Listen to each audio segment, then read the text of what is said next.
জাকাত কার উপর ফরজ, কিভাবে করতে হয়, উসুর কিভাবে আদায় করতে হয়। জাকাত যাদের নিসাব পরিমাণ সম্পদ আছে, 7.5 তোলা স্বর্ণ বা 52.5 তোলা রূপা, অথবা এর মূল্যমানের লেটসে বর্তমান বাংলাদেশে 3.5 লাখ টাকার মতো। আমি একবার স্বর্ণের বাজারে হিসাব করলাম, 3.5 লক্ষ বা তার কম বেশি। আপনার বাড়ি ভাড়া, আপনার গ্যাস বিল, বিদ্যুৎ বিল, আপনার চিকিৎসা, আপনার ছেলে মেয়েদের খরচ, আপনার ঋণ টিন সব দেওয়ার পরেও অলস 3.5 লক্ষ টাকা যদি আপনার কাছে থাকে, কত? এবং যেই দিন 3.5 লক্ষ টাকার মালিক হবেন ওই দিনের ডেটটা আপনি ডায়েরিতে টুকে রাখবেন। ওইটা হচ্ছে আপনার নিসাব বর্ষ শুরু। এক একজনের নিসাব বর্ষ এক এক দিন থেকে শুরু।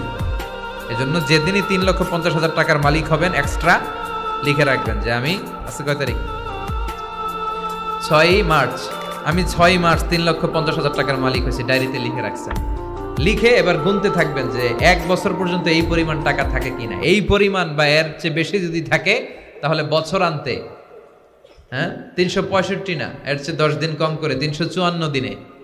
কারণ চান্দ্র বৎসর অনুযায়ী এটার হিসাব, এটার বলে লুনার ইয়ার, সোলার ইয়ার না। 1 বছর পরিমাণ যদি 3,50,000 টাকা আপনার কাছে এক্সট্রা অতিরিক্ত থাকে, তাহলে যেদিন 1 বছর পূর্ণ হবে 354 দিন হবে, ওই দিন 2.5% হারে আপনি জাকাত দিয়ে দিবেন। আলহামদুলিল্লাহ কর, এটা আল্লাহর পক্ষ থেকে একটা নেয়ামত। তবে হ্যাঁ, যদি ঋণ থাকে দেয়া লাগবে না, কমে গেলে এটা বাদ দিয়ে দিবেন।